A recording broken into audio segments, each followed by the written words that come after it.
আল্লাহ নবী দিন ও দুনিয়া বাদশাহ মদিনার মসজিদে নববীতে বসে আছে। হঠাৎ করে দেখা যান একজন সাহাবা বসে বসে ধৈর্য ধরে কাঁদে। আল্লাহ নবী জিজ্ঞাসা করলেন, ও বাবা সাহাবা, কি হয়েছে তোমার, কেন কাঁদো?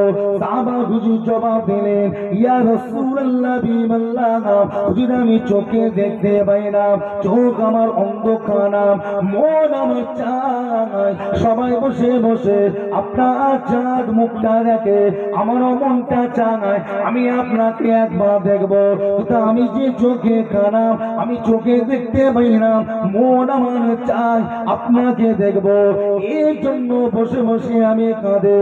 আল্লাহ নবী বললেন, ও বাবা সাহাবা, আমার কাছে সরে এসো। সাহাবা হুজুর একটা দুপা করে আল্লাহ নবীর সামনে এসে বসে গেলেন। নবী আমার সঙ্গে সঙ্গে শাহাদাত আঙ্গুলটাকে নে মুখের মধ্যে দিয়ে একটু থুতু মুবারক, লালা মুবারক বের করে অঙ্গ সাহাবা দুটো চোখে লাগিয়ে দিয়ে বললেন, ও বাবা সাহাবা, বিসমিল্লাহ বলে চোখটা খোলো।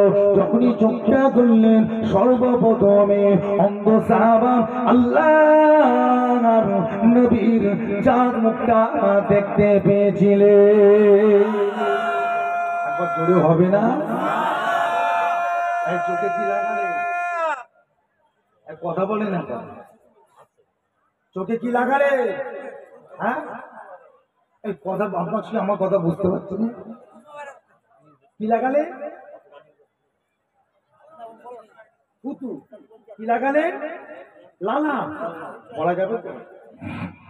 এইভাবে বলা যাবে তো? নবী পাকের থুতু, নবী পাকের লালা এইভাবে উচ্চারণ করা যাবে তো? কি বলতে হবে?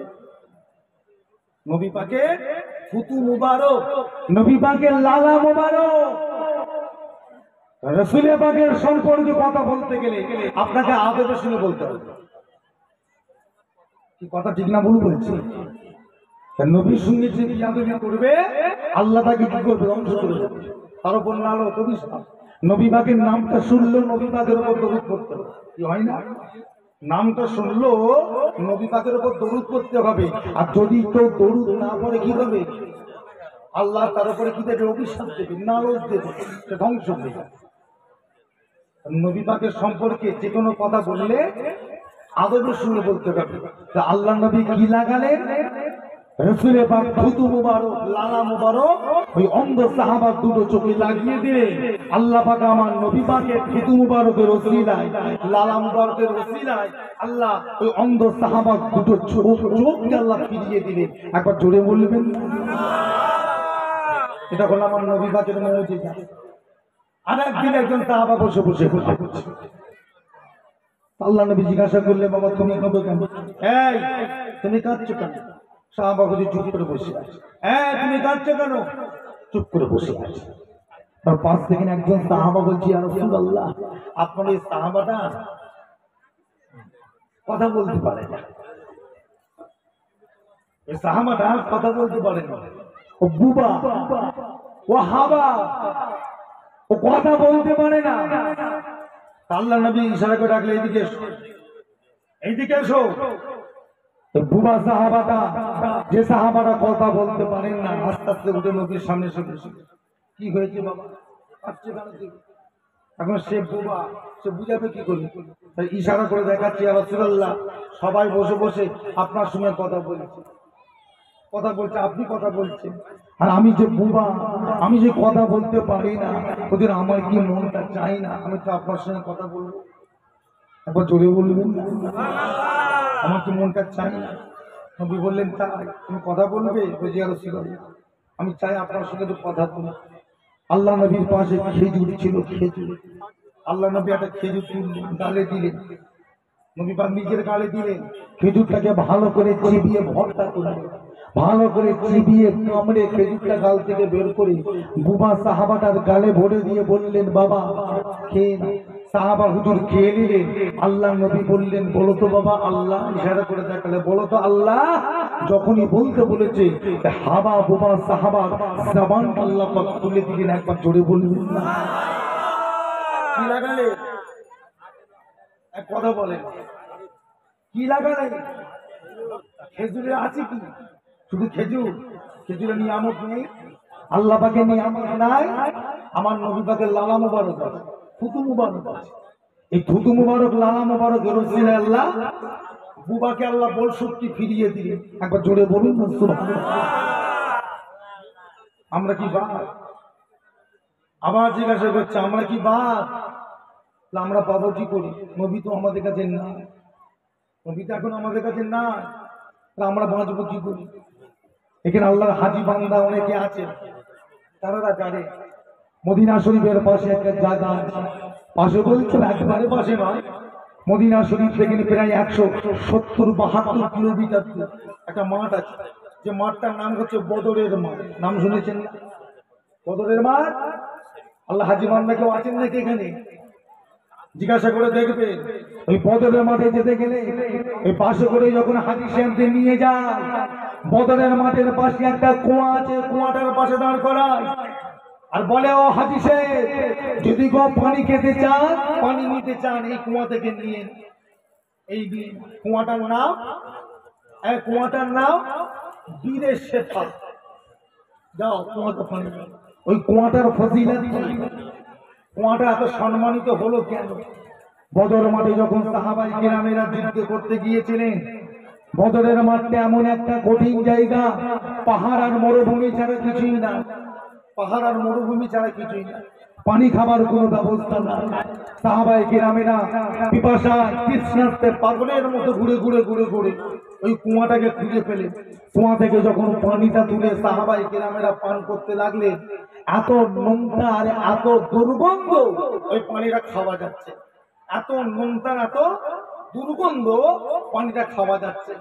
সাহাবায়ে কেরামেরা মন খারাপ করে আমার নবী পাকের কাছে এসে অভিযোগ করলেন, আল্লাহ নবীর কাছে বিচার দিলেন, ইয়া রাসূলুল্লাহ, আমরা পানির সন্ধানে বেরিয়েছিলাম, পানি খুঁজে খুঁজে যখন পানি পেলাম না, একটা কুয়া পেলাম, কুয়া থেকে পানি তুলে যখন পানি খেতে গেলাম, এত নোংরা, এত দুর্গন্ধ, গন্ধযুক্ত পানি, পানিটা খাওয়া যাচ্ছে না।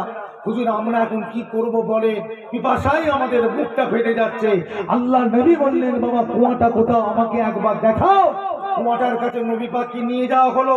আল্লাহ নবী কুয়াটার পাশে দাঁড়িয়ে আমার নবী পাক মাথা মুবারকটা, মুখ মুবারকটাকে বাড়িয়ে কুয়াতে একটু থুতু নিক্ষেপ করলেন, থুতু ফেলে দিলেন। পরক্ষণে বললেন, বাবা কুয়া থেকে পানি তোলো। পানি যখন কুয়া থেকে তোলা হলো, নবী বললেন, বাবা পানি খাও, বিসমিল্লাহ বলে পানি খাও। সাহাবায়ে কেরামেরা যখন পানিটা খেলে, পানি খাওয়ার পরে জবাব দিয়েছিলেন, ইয়া রাসূলুল্লাহ, এত সুন্দর, এত সুস্বাদু পানি আমরা আমাদের জীবনে কোনোদিন আমরা খাইনি। একবার জোরে বলবেন না? এই কুয়াটার নাম কি বললাম? বীরের শেফা। আল্লাহ আপনাদের সকলকে যাওয়ার তৌফিক দেয়, সবাইকে আল্লাহ যাওয়ার তৌফিক দেয়। ওই জায়গাটায় গিয়ে পানি দেখতে হবে। বীরের শেফা, আল্লাহ পাক কি নিয়ামত করেছে এই পানি। আমার ভাই জানেরা, সাহাবায়ে কেরামদের ভিতরে সবচেয়ে যিনি হাদিস বর্ণনা বেশি করেছেন, তিনার নাম কি? আবু হুরায়রা। আবু হুরায়রা আমার নবী আদর করে রাখছে। আবু হুরায়রা বিলালের বাপ। হুরায়রা মানে বেলাল, কথা বুঝেছেন? বিলালের বাপ আমার নবী রাখছে। কেন হযরত আবু হুরায়রা হুজুর সবসময় বিলাল এই পাঞ্জাবি, এই যে হাতা আছে না জুব্বা, এই হাতার ভিতরে বিড়াল ঢুকিয়ে রাখছে, এইভাবে ঘুরছে। আর বিড়াল এখান থেকে মুখ বেরিয়ে চুপ বসে আছে। পকেটের মধ্যে বিড়াল রেখে দিতে, যেখানে যেতেন কোলের মধ্যে বিড়াল রেখে দিতে, সবসময় বিড়াল নিয়ে থাকতেন। ওজন নবী পাক আদর করে বলেছিলেন, এই বিড়ালের বাপ, এ আবু হুরায়রা, আমার নবী রাখলেন। সেই থেকে ওনার নাম হয়ে গেল বিড়ালের বাবা আবু হুরায়রা। একবার জোরে বলুন না সুবহানাল্লাহ। তাহলে তো আবু হুরায়রা উনি বর্ণনা করছে, আল্লাহ নবী যখন কোন কোরআন পাকের আয়াত বলতেন বা কোন হাদিস বলতেন, আমার জেহেনটা এত শক্ত ছিল, এত জেহেনটা মোটা ছিল, সবাই মুখস্থ করতে পারতো, আমি পারতাম না। একদিন আমি আমার নবীর কাছে এসে আরজ করলাম, ইয়া রাসূলুল্লাহ, আমার বাপ মা আপনার কাছে কদমে কুরবান হয়ে যায়। ইয়া রাসূলুল্লাহ, আমার জেহেনটা এতই মোটা, সবাই আপনার কথা মুখস্থ করে নেয়, কোরআন পাক শোনার সাথে সাথে মুখস্থ করে। হুজুর আমি 4 বার 5 বার 10 বার শোনার পর আমার মুখস্থ মুখস্থ হয় না। হুজুর আমি কি করব? আল্লাহ নবী নিজের মুখ মুবারক থেকে লালা মুবারক একটু বের করে জিভে লাগিয়ে দিয়ে বলে যাও। ওই দিন থেকে আবু হুরায়রা বলছেন আল্লাহ নবী যখন কোনো কথা একবার বলতেন দ্বিতীয়বার বলতে হতো না, আল্লাহ পাক সাথে সাথে আমাকে মুখস্থ করিয়ে দিতেন। একবার জোরে বলবেন এমন মুখস্থ করিয়ে দিতেন যিনি সাহাবাদের ভিতরে বিশ্ববিখ্যাত সবচেয়ে হাদিস বর্ণনাকারী বিষয়ে এটা আবু হুরায়রা। এই যে নবী পাকের মওলিদ, আমি আপনাদের কি বুঝাতে চাইছি? আমার কথা বুঝতে পারছেন? আমি এটাই বুঝাতে চাইছি সবাই নবীর কাছ থেকে নিয়ামত নিয়ে নিলে আর আমরা মেরিগঞ্জের মানুষগুলো রং তামাশা করে খালি ঘুরছি। আমরা কি করি? খালি হাতে ঘুরছি। কি আছে? বাঁচবেন কি? এক কথা বলবেন তো? সবাই তো নবীর কাছ থেকে না আদায় করে নিলে, যে যেটা পারলেন আদায় করলে, আর আমরা কি করছি? হই হই করে খালি ঘুরছি। আমরা বাঁচবো কি করে? আল্লাহ নবী যেদিন হিজরতে যাবেন সঙ্গেতে আবু বকরকে নিলেন। সারা রাত হাঁটার পরে ফজরের থেকে একটু আগে সকাল হব হযরত আবু বকর আল্লাহর নবীর কাছে আরজ করলেন, ইয়া রাসূলুল্লাহ, হুজুর বিয়াদবি মাফ করবে, একটা কথা আপনাকে বলতে চাই। নবী বললেন আবু বকর বলো। বলছে হুজুর আর আমরা হাঁটবো না, আমরা আর যাব না, এখানেই থাকবো। নবী বললেন কেন? বলছে হুজুর দিনের আলো ফুটে গেলে আবু জেহেল বাহিনী কিন্তু আমাদের পিছনে ধাওয়া করেছে, ওরা দিনের আলোতে কিন্তু আমাদের খুঁজে পাবে, ওরা ঘোড়ার পিঠে আসছে, আমরা পায়ে হেঁটে আমাদেরকে ধরে ফেলবে। হুজুর আমরা কিন্তু বাঁচবো না, হুজুর আমাদেরকে মেরে ফেলবে, হুজুর আমরা আর যাব না, আসেন আমরা যে কোনো একটা ঝোপে হুজুর আমরা লুকিয়ে পড়ি। আল্লাহ নবী আবু বকরের কথায় রাজি হলেন। চলো বাবা চলো লুকিয়ে পড়ি। কোথায় লুকোবে?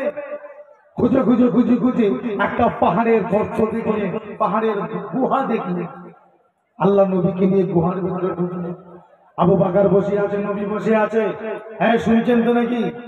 আবু বকর বসে আছেন, নবী পাক বসে আছে। আবু বকর নবী পাকের চাঁদ মুখটা দেখে মায়া লাগছে। আল্লাহ সারা রাত নবী হেঁটে হেঁটে কত কষ্ট হয়েছে। হুজুর বললি ইয়া রাসূলুল্লাহ আসেন আপনি আমার কোলের উপরে একটু মাথা মোবারক দিয়ে একটু আমার কোলের উপর শুয়ে পড়ে। আল্লাহ নবী শুয়ে পড়লেন, আবু বকর হেলান দিয়ে বসে আছে, নবী কোলে ঘুমাচ্ছে। সকাল হতে আবু বকর কি দেখলে? আলো ফুটতে কি দেখলে? ওই গুহার ভিতরে কি আছে? ছোট ছোট ছোট ছোট কি গর্ত। আবু বকর ভয় পেয়ে গেল, আল্লাহ যদি কোনো পোকামাকড় বেরিয়ে নদীকে কামড়ে দেয় আমি কি করবো? কি জবাব দেবো? সাথে সাথে আবু বকর নিজের পাগড়ি মোবারকের কাপড়টা ছিঁড়ে টুকরো টুকরো করে সব গর্তগুলো মুছিয়েছে। কাপড়ও শেষ, একটা গর্ত বাকি। এই খেলাটা কার? জোরে বলে। কাপড় শেষ, একটা গর্ত বাকি। আবু বকর চিন্তা করলেন আল্লাহ গর্ত বুঝাবো, কাপড় নেই, কি করবে? নিজের পায়ের গোড়ালিটা দিয়ে চুপ করে চেপে ধরে বসে আছে। আর এক কোলে আমার নবী পাক শুয়ে আছেন, আল্লাহর নবী শুয়ে আছেন। আবু বকর গোড়ালিতে চেপে চুপ করে বসে আছে। আর ওই গর্তের ভিতরে ছিল একটা বিষাক্ত সাপ। ও বেরোতে না পেরে আবু বকর সিদ্দিকের পায়ের মধ্যে কামড়ে দিয়েছে। যখনই কামড়েছে আবু বকরের শরীরটা সবুজ, জ্বালার যন্ত্রণা ছটপট করছে। কি করা যাবে? কি করা যাবে? হাও হাও করে বসে বসে কাঁদছে, যন্ত্রণা কষ্টে জ্বলনে কাঁদছে। আল্লাহ নবীর ঘুমটা ভেঙে গেল। নবী পাক ঘুম থেকে উঠে দেখছে আবু বকর কাঁদে। বাবা আবু বকর তোমার কি হয়েছে? হুজুর আমাকে সাপে কামড়েছে। কোথায় বাবা? হুজুর আমার পায়ের গোড়ালিতে। আল্লাহ নবী পাক জবান থেকে একটুখানি থুতু মুবারক বের করে, লালা মুবারক বের করে ওই জায়গাটায় লাগিয়ে দিলেন। সাথে সাথে আবু বকর বলছে আমার শরীরের সমস্ত জ্বালা যন্ত্রণা আল্লাহ পাক ঠান্ডা করে দিলে। একবার জোরে বলা যাবে? কি লাগিয়ে দিলেন? থুতু মুবারক। এই যে নবীর নিয়ামত,